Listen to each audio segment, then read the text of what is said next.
दोस्तों आप सभी का बहुत बहुत स्वागत है हमारे चैनल में। दोस्तों वीडियो में आगे बढ़ने से पहले आप सभी को हमारी तरफ से और स्टडी और टारगेट फैमिली की तरफ से नव वर्ष 2022 की हार्दिक बधाई व शुभकामनाएं। मैं ईश्वर से कामना करूंगा कि आपकी सारी इच्छाएं इस नए साल 2022 में पूरी हो। ठीक है, तो चलिए आगे बढ़ते हैं। इस वीडियो के अंदर अभी हम लोग 50+ क्वेश्चन आंसर देखने वाले हैं। तो आप इन 50+ क्वेश्चन में से कितने क्वेश्चन जो है सही कर पाते हैं, अपना स्कोर कमेंट बॉक्स में ज़रूर बताएं। और वीडियो पसंद आए तो वीडियो को लाइक शेयर एंड चैनल पर नया है तो चैनल को सब्सक्राइब करके बेल आइकन ज़रूर से ऑन करें। ठीक है, तो देखिए यहाँ पर हमारा पहला क्वेश्चन है, भारतीय राष्ट्रीय कांग्रेस के हरिपुरा अधिवेशन की अध्यक्षता किसने की थी? तो देखिए हरिपुरा अधिवेशन की अध्यक्षता जो है ये सुभाष चंद्र बोस ने किया था। ठीक है, तो आंसर हो जाएगा ऑप्शन सी। इसके अलावा यदि हम बात करें चित्तरंजन दास की, तो देखिए इन्होंने 37वां गाया अधिवेशन की अध्यक्षता जो है सन 1922 में किया था। मोतीलाल नेहरू की बात करें तो इन्होंने कोलकाता अधिवेशन सन 1928 की अध्यक्षता की थी। और जवाहरलाल नेहरू जो थे इन्होंने लाहौर अधिवेशन सन 1929 की अध्यक्षता की थी। ठीक है, आपको याद रखना है। क्वेश्चन नंबर 2 है, सूची फर्स्ट को सूची सेकंड के साथ सम्मिलित करें। तो देखिए यहाँ पर एक तरफ झील और दूसरे तरफ राज्य दिया गया है। तो देखिए यहाँ पर जो पहला दिया गया है पुलिकट झील, तो पुलिकट झील किस राज्य में है? तो यह है तमिलनाडु राज्य में है। चिल्का झील जो है ये उड़ीसा में है। बुलर झील ये जम्मू कश्मीर में है। और सामर झील जो है ये राजस्थान में है। ठीक है, क्वेश्चन नंबर 3 है, जब एक कार की गति 2 गुनी कर दी जाती है तब उसको उतनी ही दूरी में रोकने के लिए ब्रेक बल यानी ब्रेकिंग फोर्स कितना होगा? तो तब उसको उतने ही दूरी में रोकने के लिए जो ब्रेक बल होगा यानी ब्रेकिंग फोर्स वो कितना होगा? 4 होगा। ठीक है, आंसर हो जाएगा ऑप्शन ए। क्वेश्चन नंबर 4 है, पानी की सतह पर हल्के रखी गई एक सुई लोहे की सुई उस पर क्यों तैरती रहती है? पानी की सतह पर हल्के रखी गई एक लोहे की सुई उस पर क्यों तैरते रहती है? तो उसके पृष्ठीय तनाव के कारण से जो है तैरते रहती है। ठीक है, आंसर हो जाएगा ऑप्शन सी। क्वेश्चन नंबर 5 है, रॉकेट को अंतरिक्ष में छोड़ने के लिए कितने न्यूनतम पलायन वेग की आवश्यकता होती है? तो न्यूनतम पलायन वेग की जो आवश्यकता होती है वो होती है 11.2 किलोमीटर प्रति सेकंड। ठीक है, आंसर हो जाएगा ऑप्शन सी। इसके अलावा रॉकेट जो होता है तो ये किस सिद्धांत पर कार्य करता है? तो देखिए रॉकेट जो होता है तो ये रेखीय संवेग संरक्षण के सिद्धांत पर कार्य करता है। और रॉकेट का आविष्कार किसने किया था? तो देखिए रॉकेट का आविष्कार जो है ये रॉबर्ट एच गोदार्ड ने सन 1926 में किया था। ठीक है, रॉबर्ट एच गोदार्ड ने सन 1926 में जो है रॉकेट इंजन का जो है आविष्कार किया था। ठीक है, क्वेश्चन नंबर 6 है, पानी के किसी द्रव्यमान को 0 डिग्री सेल्सियस से 10 डिग्री तक गर्म करने से उसके आयतन में क्या प्रभाव होगा? तो देखिए उसका आयतन जो है घटने के बाद वृद्धि होने लगेगी। ठीक है, यदि पानी के किसी द्रव्यमान को 0 डिग्री सेल्सियस से 10 डिग्री तक गर्म करने पर जो है उसका आयतन जो है घटने के बाद वृद्धि होने लगेगी। ठीक है, तो आंसर हो जाएगा ऑप्शन डी। क्वेश्चन नंबर 7 है, पिकनोमीटर नामक उपकरण का प्रयोग किसे मापने के लिए किया जाता है? तो पिकनोमीटर नामक उपकरण मापने के लिए जो है ये घनत्व मापने के लिए जो इसका उपयोग किया जाता है। आंसर हो जाएगा ऑप्शन ए। इसके अलावा यदि हम बात करें सौर विकिरण की तीव्रता किसके द्वारा मापा जाता है? तो सौर विकिरण की तीव्रता जो है एक टिनोमीटर के द्वारा मापा जाता है। भूकंप की तीव्रता जो है ये रिएक्टर पैमाने पर मापा जाता है। और उच्च तापमान, ठीक है, अत्यंत जो उच्च तापमान मापा जाता है तो ये पायरोमीटर के द्वारा मापा जाता है। क्वेश्चन नंबर 8 है, तेल की बूंद पानी पर फैल जाती है क्योंकि? तो देखिए तेल की जो बूंद होती है वो पानी पर फैल जाती है क्योंकि तेल का पृष्ठ तनाव पानी से बहुत कम होता है। ठीक है, इसी कारण से जो है ये तेल की बूंद पानी पर फैल जाती है। आंसर हो जाएगा डी। क्वेश्चन नंबर 9 है, पवन की गति को मापने वाला उपकरण है? तो देखिए करेक्ट आंसर ऑप्शन बी हो जाएगा एनीमोमीटर। ठीक है, पवन की गति को किसके द्वारा मापा जाता है? एनीमोमीटर के द्वारा मापा जाता है। अल्टीमीटर के द्वारा क्या मापा जाता है? तो इसके द्वारा ऊंचाई मापा जाता है। क्रोनोमीटर के द्वारा जो है जहाज़ों में सही समय का पता लगाने के लिए इसका इस्तेमाल किया जाता है। ठीक है। क्वेश्चन नंबर 10 है, 13वीं सदी में बख्तियार खिलजी ने बंगाल के किस राजा को पराजित किया था? तो ये बंगाल के जो राजा थे उनका नाम था लक्ष्मण सेन। ठीक है, 13वीं सदी में बख्तियार खिलजी ने बंगाल के राजा लक्ष्मण सेन को जो है पराजित किया था। ठीक है, आंसर हो जाएगा बी। क्वेश्चन नंबर 11 है, दूध को मथने से क्रीम के अलग होने का कारण है?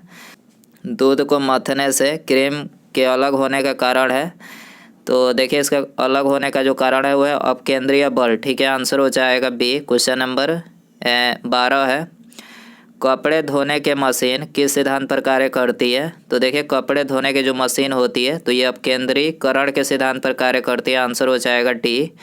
क्वेश्चन नंबर 13 है, घूमर कहाँ का लोक नृत्य है? तो देखिए घूमर जो है ये राजस्थान का लोक नृत्य है। आंसर हो जाएगा डी। क्वेश्चन नंबर 14 है, निम्नलिखित में से कौन सा एक सुमेलित नहीं है?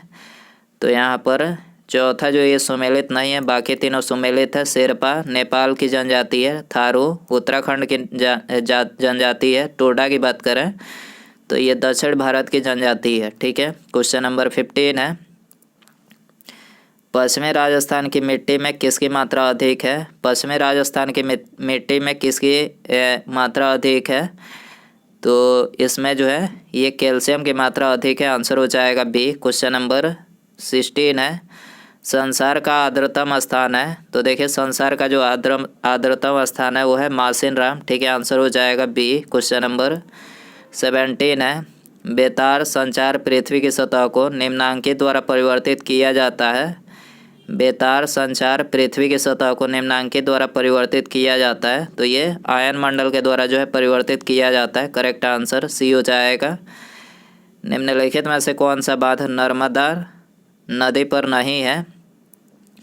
तो करेक्ट आंसर डी हो जाएगा। बाण सागर जो है ये नर्मदा नदी पर नहीं है, ये सोन नदी पर है। बाकी ये तीनों नर्मदा नदी पर है। बरगी, ओकेश्वर और इंदिरा सागर तीनों जो है ये नर्मदा नदी पर है। क्वेश्चन नंबर 19 है, दामोदर घाटी निगम की स्थापना कब हुई थी? तो दामोदर घाटी निगम की स्थापना 1948 में हुई थी। आंसर हो जाएगा डी। क्वेश्चन नंबर 20 है, संसार का सर्वाधिक जनसंख्या घनत्व वाला मरुस्थल है? तो थार। ठीक है, थार जो है ये संसार का सर्वाधिक जनसंख्या घनत्व वाला मरुस्थल है। सी करेक्ट हो जाएगा। क्वेश्चन नंबर 21 है, निम्नलिखित फसलों में से किसे हरित क्रांति का सर्वाधिक लाभ उत्पादन एवं उत्पादकता यानी प्रोडक्शन और प्रोडक्टिविटी दोनों में हुआ? तो ये हुआ था गेहूं का। ठीक है। क्वेश्चन नंबर 22 है, मानव ने चंद्रमा पर पहला कदम कब रखा? तो मानव ने चंद्रमा पर जो है ये 1969 में कदम रखा था। आंसर हो जाएगा डी। क्वेश्चन नंबर 23 है, सिम का फुल फॉर्म क्या होता है? तो देखिए सिम का जो फुल फॉर्म होता है, वेरी इंपॉर्टेंट क्वेश्चन है ये। ठीक है दोस्तों, वीडियो पसंद आ रहा है तो प्लीज़ वीडियो को लाइक शेयर एंड चैनल पर आया है तो चैनल को सब्सक्राइब करके बेल आइकन जरूर से ऑन करें। ठीक है, तो देखिए सिम का जो फुल फॉर्म होता है वो होता है सब्सक्राइबर आइडेंटिफिकेशन मॉड्यूल। ठीक है, सब्सक्राइबर आइडेंटिफिकेशन मॉड्यूल जो है इसका फुल फॉर्म होता है। आंसर हो जाएगा बी। क्वेश्चन नंबर 24 है, भारत का राष्ट्रीय सब्जी क्या है? तो देखिए भारत का जो राष्ट्रीय सब्जी है वो है कद्दू। ठीक है, कद्दू जो है भारत का राष्ट्रीय सब्जी है। आंसर हो जाएगा बी।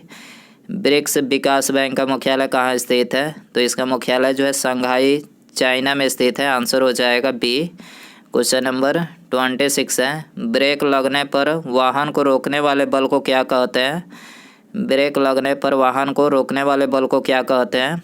तो देखिए इसको जो है घर्षण बल बोला जाता है। आंसर हो जाएगा सी। क्वेश्चन नंबर 27 है, स्वचालित वाहनों में द्रव चालित ब्रेक के सिद्धांत पर कार्य करते हैं? तो ये कार्य करते हैं पास्कल के सिद्धांत पर। ठीक है, आंसर हो जाएगा बी। क्वेश्चन नंबर 28 है, यदि एक बर्तन में तैरती हुई बर्फ़ पिघलती है तो उस बर्तन में पानी का स्तर, तो देखिए उस बर्तन में पानी का जो स्तर होता है उस पर कोई परिवर्तन नहीं होता है। ठीक है, यदि बर्तन में तैरते हुई बर्फ़ का जो एक टुकड़ा होता है वो यदि पिघल जाता है तो बर्तन में पानी का जो स्तर होता है उस पर कोई प्रभाव नहीं पड़ता है। ठीक है, आपको याद रखना है। क्वेश्चन नंबर 29 है, निम्नलिखित में से किस स्थान पर गुरुत्वाकर्षण बल अधिक है? तो अधिक जो है ध्रुवों पर है। ठीक, ध्रुव रेखा पर जो है अधिक है, आंसर हो जाएगा डी। क्वेश्चन नंबर 30 है, एक बैरल यानी यूएस तेल में लगभग कितने लीटर होते हैं? तो ये होते हैं 159 लीटर, ठीक है, आंसर हो जाएगा सी। क्वेश्चन नंबर 31 है, जो व्यक्ति संसद का सदस्य नहीं है केंद्रीय मंत्री रह सकता है? तो मान लीजिए कोई व्यक्ति संसद का सदस्य नहीं है तो केंद्रीय मंत्री जो है ये 6 माह तक रह सकता है, आंसर हो जाएगा बी। क्वेश्चन नंबर 32 है, वायु की सापेक्षिक आर्द्रता मापन एवं रिकॉर्ड करने वाला उपकरण है। तो वायु की सापेक्षिक आर्द्रता किसके द्वारा मापा जाता है? हाइग्रोमीटर के द्वारा, ठीक है, आंसर हो जाएगा बी। क्वेश्चन नंबर 33 है, किसी जाति तथा जनजाति को अनुसूचित जाति तथा अनुसूचित जनजाति घोषणा करने हेतु शक्ति संपन्न संवैधानिक पदाधिकारी है। किसी जाति तथा जनजाति को अनुसूचित जाति तथा अनुसूचित जनजाति घोषित करने हेतु शक्ति संपन्न संवैधानिक पदाधिकारी है। तो ये है कौन? तो ये है भारत के राष्ट्रपति, ठीक है, भारत के राष्ट्रपति के पास ये शक्ति है कि मतलब किसी जाति तथा जनजाति को अनुसूचित जाति तथा अनुसूचित जनजाति घोषित करने की शक्ति किसके पास है? भारत के राष्ट्रपति के पास है। अनुच्छेद 249 के खंड 1 के अंतर्गत पारित प्रस्ताव निम्नलिखित में से किससे अधिक समय के लिए प्रवृत्ति नहीं रहेगा? तो 1 वर्ष से अधिक समय के लिए जो है प्रवृत्ति नहीं रहेगा, ठीक है, आंसर हो जाएगा डी। क्वेश्चन नंबर 35 है, लोकसभा के अध्यक्ष द्वारा आधिकारिक तौर पर एक राजनीतिक दल अथवा राजनीतिक दलों के गठबंधन को विपक्ष की मान्यता देने हेतु कम से कम होनी चाहिए। तो कम से कम जो है लोकसभा कुल सदस्यता का 10% होना चाहिए, ठीक है। लोकसभा के अध्यक्ष द्वारा आधिकारिक तौर पर एक राजनीतिक दल अथवा राजनीतिक दलों के गठबंधन को विपक्ष की मान्यता देने हेतु कम से कम होना चाहिए। तो लोकसभा के कुल सदस्य 10% होना चाहिए, आंसर हो जाएगा डी। क्वेश्चन नंबर 36 है, संविधान के किस अनुच्छेद में यह व्यवस्था की गई है कि प्रत्येक राज्य शिक्षा के प्राथमिक स्तर पर मातृभाषा में शिक्षा की पर्याप्त सुविधाओं की व्यवस्था करने का प्रयास करेगा? तो ये कौन से अनुच्छेद में किया गया है? तो ये अनुच्छेद 350 क में किया गया है, ठीक है, आंसर हो जाएगा सी। क्वेश्चन नंबर 37 है, 1 ग्राम ईंधन के जलने से मुक्त ऊष्मा को क्या कहा जाता है?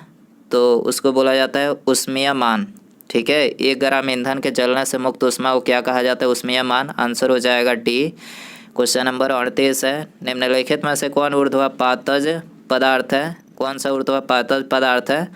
तो नौसादर है, ठीक है, आंसर हो जाएगा बी। क्वेश्चन नंबर 39 है, किस अम्ल का उपयोग सीसा संचायक बैटरी में किया जाता है? तो सीसा संचायक बैटरी में सल्फ्यूरिक अम्ल का जो है प्रयोग किया जाता है, आंसर हो जाएगा ए। क्वेश्चन नंबर 40 है, बरसात के दिनों में चमड़े पर उगने वाला कवक होता है। बरसात के दिनों में चमड़े पर उगने वाला कवक होता है, कौन सा होता है? तो ये होता है पेनिसिलियम, ठीक है, पेनिसिलियम कवक होता है, आंसर है सी। 41 है, किण्वन प्रक्रिया द्वारा उत्पादित पहला विटामिन कौन सा है? किण्वन प्रक्रिया द्वारा उत्पादित पहला विटामिन कौन सा है? तो पहला विटामिन है विटामिन सी, ए करेक्ट हो जाएगा।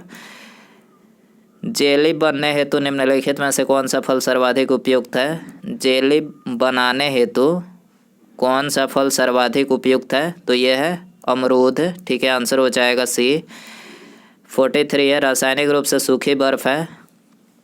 तो देखिए रासायनिक रूप से सूखी बर्फ जो है ये ठोस कार्बन डाइऑक्साइड है, डी करेक्ट हो जाएगा। क्वेश्चन नंबर 44 है, दांतों पर जमी परतें बनी रहती है। दांतों पर जमी परतें बनी रहती है, तो ये बनी रहती है भोजन के कण, थूक, मुख अम्ल और बैक्टीरिया से, ठीक है, आंसर हो जाएगा डी।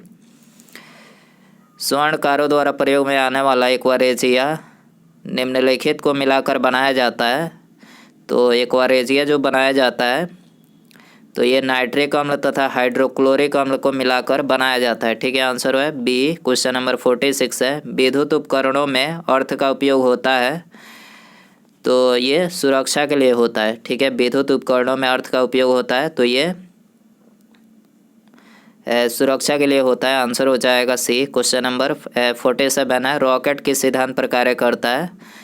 तो देखिए रॉकेट जो होता है तो ये न्यूटन के तृतीय नियम के सिद्धांत पर कार्य करता है, ठीक है, रॉकेट के तृतीय नियम के सिद्धांत पर कार्य करता है, रेखीय संवेग संरक्षण के सिद्धांत पर। ठीक है, आंसर है ऑप्शन ए। क्वेश्चन नंबर 48 है, हाइड्रोजन से भरा रबड़ का गुब्बारा वायु में ऊपर जाकर फट जाता है क्योंकि वायु दाब घट जाता है।